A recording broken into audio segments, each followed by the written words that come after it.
সপ্তম অধ্যায় 25 নম্বর শ্লোক। সবাই লক্ষ্য করুন, 25 নম্বর শ্লোক। নাহং প্রকাশ সর্বস্য যোগমায়া সমাবৃত মোরায়ং নাভিজানাতি লোকমজমব্যয়ম। নাহং প্রকাশ সর্বস্য যোগমায়া সমাবৃত মোরায়ং নাভিজানাতি লোকমজমব্যয়ম। নাহং প্রকাশ সর্বস্য যোগমায়া সমাবৃতা মোরায়ং নাভিজানাতি লোকমামজমব্যয়ম।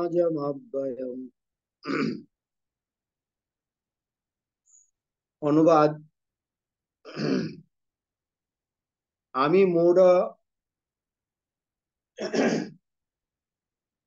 মূঢ় ও বুদ্ধিহীন ব্যক্তিদের কাছে কখনো প্রকাশিত হই না। তাদের কাছে আমি আমার অন্তরঙ্গা শক্তি যোগমায়ার দ্বারা আবৃত থাকি।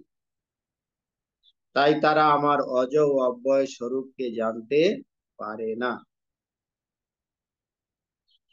ছিল প্রভুপাদ কৃত প্রাঞ্জল তাৎপর্য। তর্ক উত্থাপন করে বলা যায় যে শ্রীকৃষ্ণ এই পৃথিবীতে অবস্থানকালে সকলেরই গোচরীভূত ছিলেন।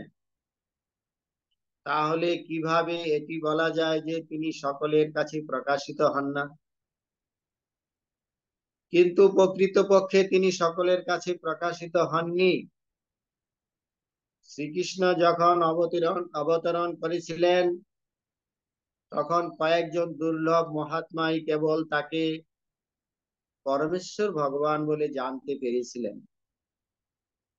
কৌরব সবাই যখন শিশুপাল সবার অধ্যক্ষ রূপে শ্রীকৃষ্ণকে নির্বাচনের বিরোধিতা করেছিল, তখন ভীষ্মদেব শ্রীকৃষ্ণকে সমর্থন করে তাকে পরমেশ্বর ভগবান বলে ঘোষণা করেন। সেই রকম পঞ্চপাণ্ডব আদি কিছু সংখ্যক মহাত্মাই কেবল তাকে পরমেশ্বর ভগবান রূপে জানতে পেরেছিলেন, কিন্তু সকলে পারেননি। অভক্ত সাধারণ মানুষের কাছে তিনি প্রকাশিত হননি। তাই ভগবত গীতাতে শ্রীকৃষ্ণ বলেছেন যে তার শুদ্ধ ভক্ত ছাড়া আর সকলেই তাকে তাদেরই মতো একজন বলে মনে করে। তিনি কেবল তার ভক্তদের কাছে সমস্ত আনন্দের আধার স্বরূপ নিজেকে প্রকাশ করেছিলেন, কিন্তু অল্প বুদ্ধি সম্পন্ন অভক্তদের কাছে তিনি নিজেকে যোগমায়ার দ্বারা আবৃত করে রেখেছিলেন। শ্রীমদ্ ভাগবতে 1:8-19 কুন্তী দেবী তার প্রার্থনায় বলেছেন যে ভগবান যোগমায়ার যবনিকার দ্বারা নিজেকে আবৃত করে রাখেন, তাই সাধারণ মানুষ তাকে জানতে পারে না। যোগমায়ার এই আবরণ সম্পর্কে ঈশোপনিষদেও প্রতিপন্ন করা হয়েছে, যেখানে ভক্ত প্রার্থনা করেছেন হিরণ্ময়েন পাত্রেণ সত্যসা অভিহিতং মুখম তত্ত্বং কুশন্নং প্রবৃণ সত্য ধর্মায় দিষ্টতে। হে ভগবান, তুমি সমস্ত ব্রহ্মাণ্ডের প্রতিপালক, তোমাকে ভক্তি করাই পরম ধর্ম। তাই আমি তোমার কাছে প্রার্থনা করি যেন তুমি আমাকেও পালন করো। তোমার অপ্রাকৃত রূপ যোগমায়ার দ্বারা আচ্ছাদিত। ব্রহ্মজ্যোতি তোমার অন্তরঙ্গা শক্তির আবরণ। কৃপা করে তুমি তোমার এই জ্যোতির্ময় আবরণকে উন্মোচিত করে তোমার সচ্চিদানন্দ বিগ্রহের দর্শন দান করো। ভগবানের সচ্চিদানন্দ বিগ্রহ তার চিন্ময় শক্তি ব্রহ্মজ্যোতির দ্বারা আচ্ছাদিত, এবং এই কারণেই অল্প বুদ্ধি সম্পন্ন নির্বিশেষবাদীরা ভগবানকে দেখতে পায় না। শ্রীমদ ভাগবতে 10:14-7 ব্রহ্মা তার প্রার্থনায় বলেছেন, হে পরমেশ্বর ভগবান, হে পরমাত্মান, হে যোগেশ্বর, এই জগতে আপনার শক্তি ও লীলার পরিমাণ কে করতে পারে? আপনি সর্বদাই আপনার অন্তরঙ্গা শক্তির বিস্তার করছেন, তাই কেউই আপনাকে বুঝতে পারে না। বিদ্বান বৈজ্ঞানিকরা ও পণ্ডিতরা এই পৃথিবীর ও অন্যান্য গ্রহের সমস্ত অণুপরমাণু হিসাব করতে পারলেও তারা কখনোই আপনার অনন্ত শক্তির হিসাব করতে পারে না।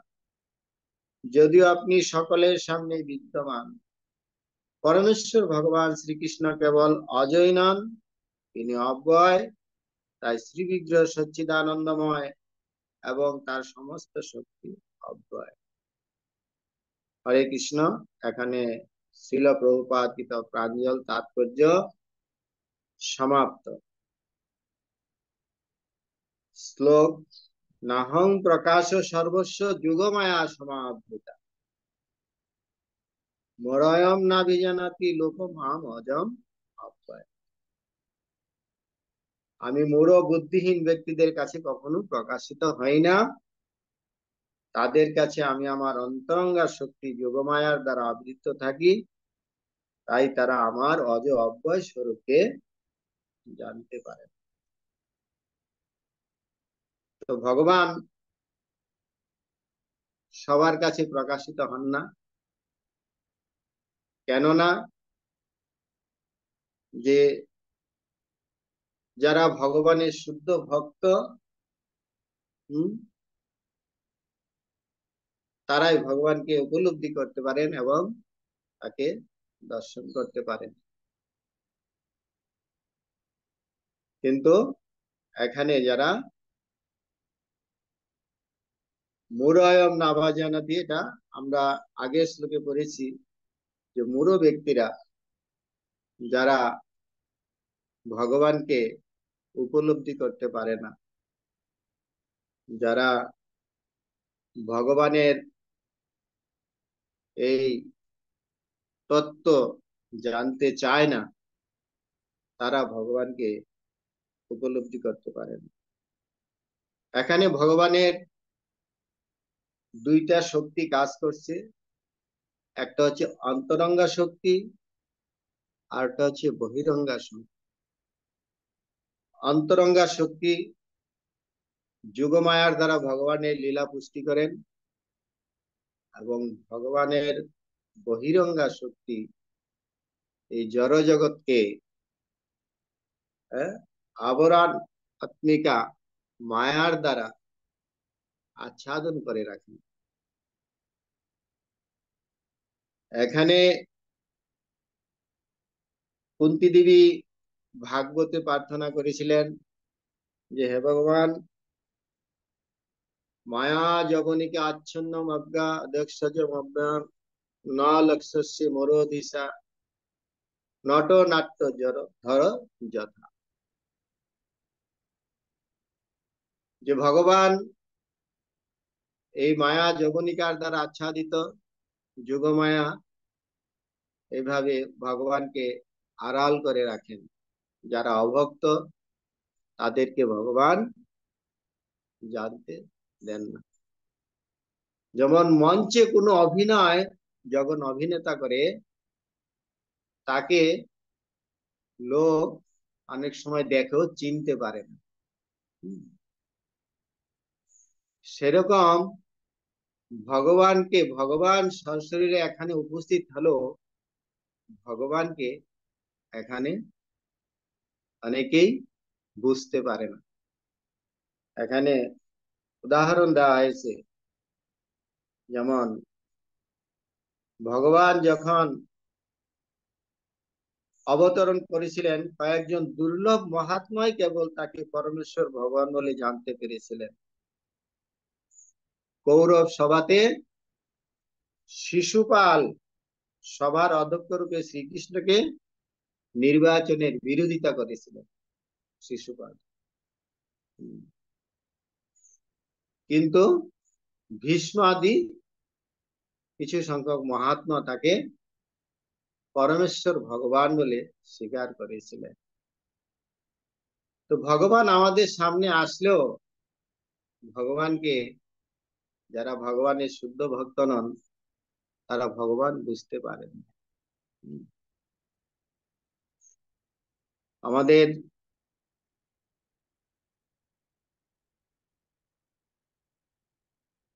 বলা হয়েছে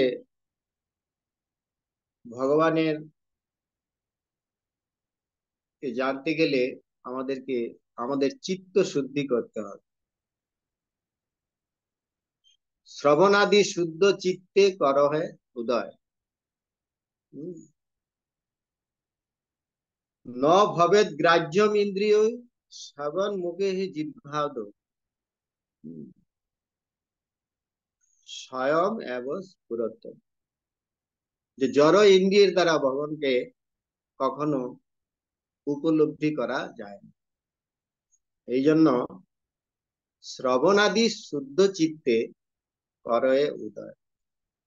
ভগবানকে আমরা যদি শ্রবণ আদি ভগবানের কথা শ্রবণ কীর্তনের মাধ্যমে আমাদেরকে শুদ্ধ চেতনা শুদ্ধ করি, তাহলে যে শান্ত অন্তগত পাপম জনানাম পুণ্য কর্মনাম এই দ্বন্দ্ব মোহ মুক্তা ভজন্তে মাম দৃঢ়ব্রত।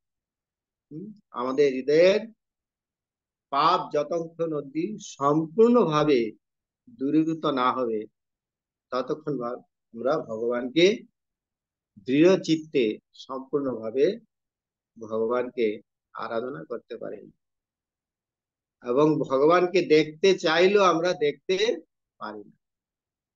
যেমন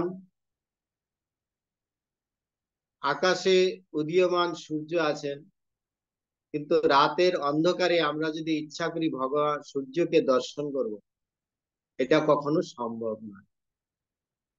তো ভগবান তদ্রূপ আমরা ইচ্ছা করলেও তাকে দর্শন করতে পারি না। সূর্য যেরকম আকাশে উদীয়মান থাকলেও রাতের অন্ধকারে আমরা তাকে দর্শন করতে পারি না, শত চেষ্টা করলেও না। কিন্তু সূর্যদেব যখন কৃপা করে ভোরের আকাশে উদীয়মান হন, তখন তাকে আমরা দর্শন করতে পারি, তিনি যখন দর্শন দেন। এরকম ভগবানকে জানতে গেলে ভগবান একমাত্র শুদ্ধ ভক্তদের কাছে নিজেকে প্রকাশিত করেন। ভক্তা মাম অভিজানাতি, একমাত্র ভগবত ভক্তির মাধ্যমে ভগবানকে জানা যায়।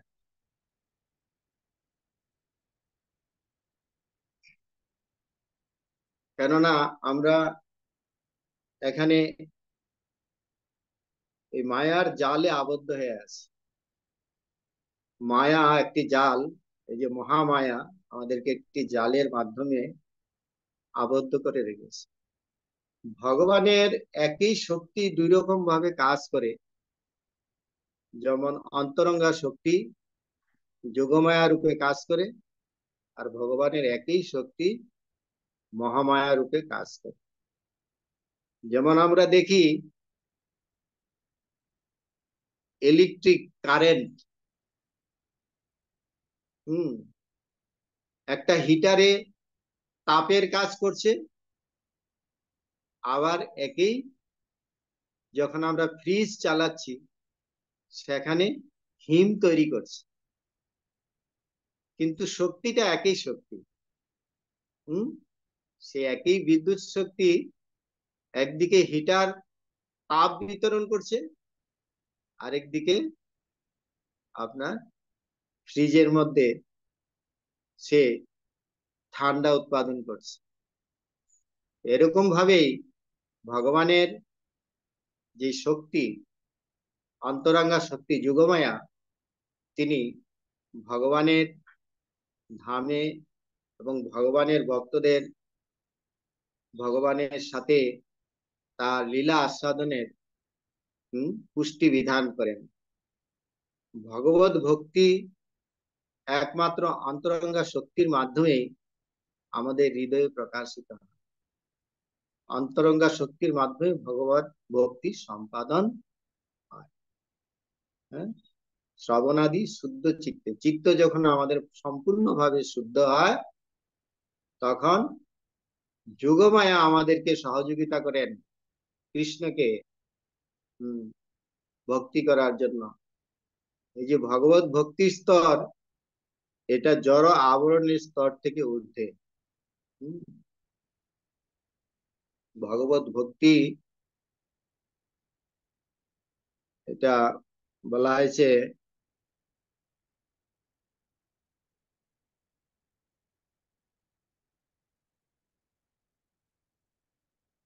ত্রৈগুণ্য বিষয় বেদা নিস্ত্রৈগুণ্য ভবার্জুন।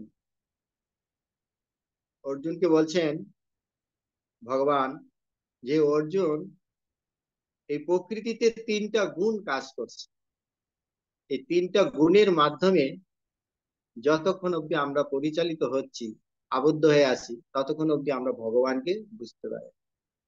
ত্রৈগুণ্য বিষয় বেদা, কিন্তু নিস্ত্রৈগুণ্য ভবার্জুন, হে অর্জুন, তুমি আমাকে বুঝতে গেলে, হ্যাঁ, আমাকে জানতে গেলে তোমাকে এই তিনের ঊর্ধ্বে, এই তিন গুণের ঊর্ধ্বে উপনীত হতে হবে। এখানে সত্য রজ তম গুণ কাজ করছে। এখানে মানুষ সত্যগুণ অব্দি উপনীত হতে পারে, কিন্তু ভগবত ভক্তি গুণাতীত স্তরে কাজ করে। শুদ্ধ সত্য গুণে ভগবত ভক্তি কাজ করে, এবং শুদ্ধ সত্য গুণের মাধ্যমে ভগবত ভক্তি সম্পাদন হয়, এবং সেটা যোগমায়ার দ্বারা পরিচালিত হয়।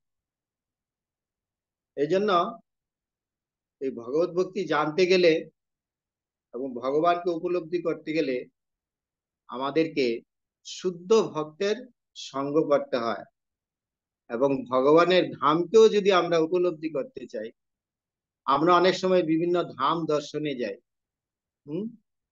কিন্তু ধাম দর্শন আমাদের এই জড় চক্ষু দিয়ে আমরা কখনো উপলব্ধি করতে পারি না।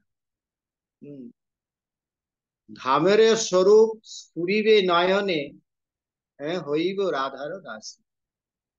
এই ধামের স্বরূপ বুঝতে গেলে আমাদের বুঝতে হবে যে আমাদের শুদ্ধ ভক্তের সঙ্গ করতে হবে, তাদের শ্রীমুখ থেকে আমাদেরকে ধামের মহিমা, ভক্তির মহিমা উপলব্ধি করতে হবে।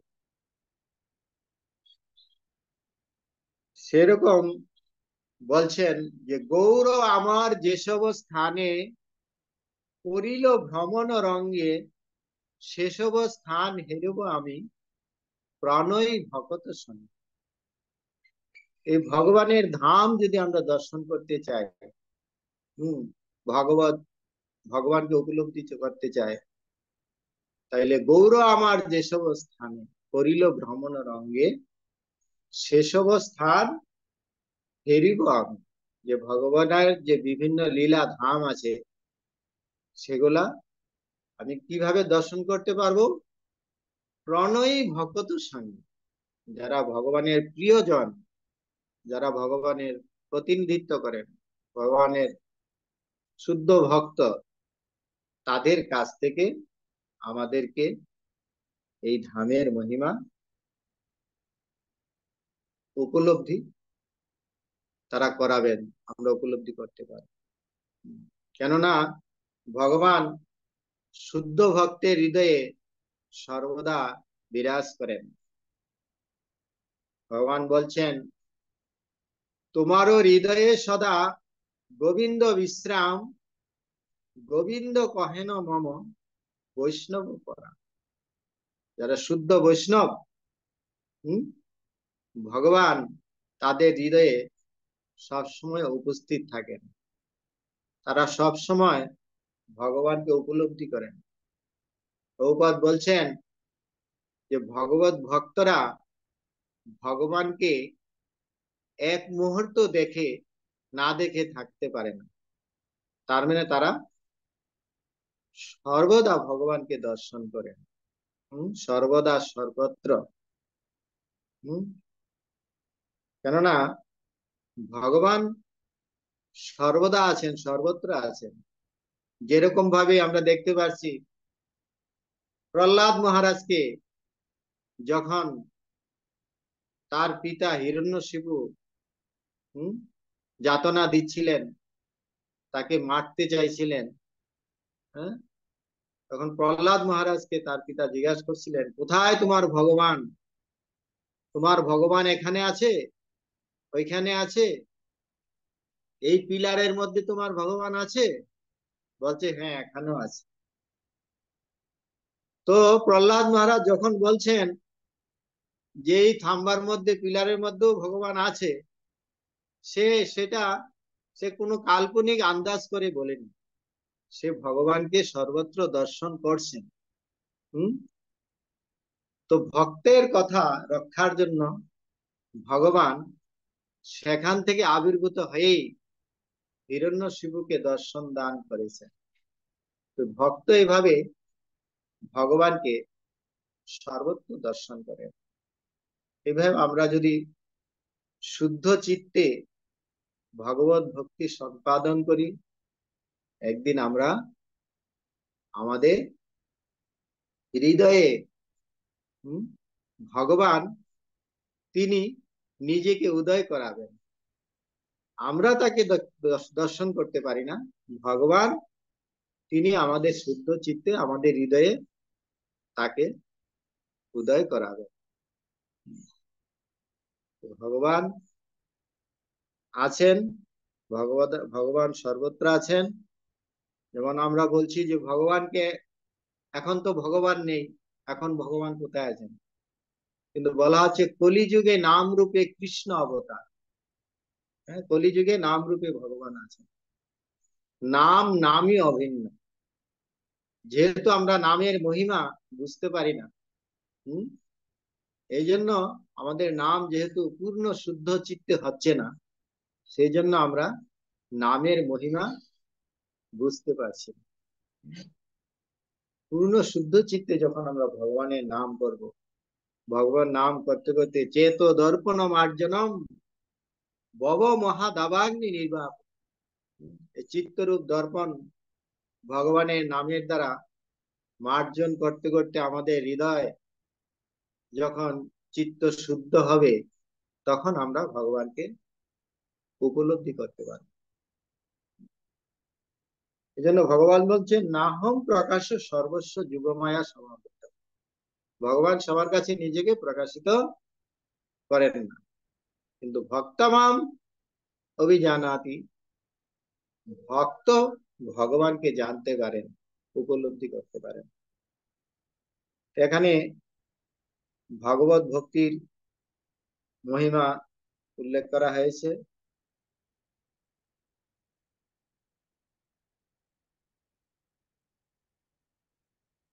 এখানে শ্লোকের এই বিষয়বস্তু, এখানে ব্রহ্মার একটা সুন্দর প্রার্থনা আছে, যে ভগবান বলছেন যে তার অন্তরঙ্গা শক্তি সর্বত্র বিরাজ করছেন, কিন্তু কিন্তু ভগবানকে আমরা বুঝতে পারছি। শুদ্ধ ভক্তের কাছে মায়া বলতে কিছু নেই। যেটা আমরা মায়া বলছি, এই জগৎ সর্বত্র ভগবানকে শুদ্ধ ভক্ত দর্শন করতে পারে। হরে কৃষ্ণ।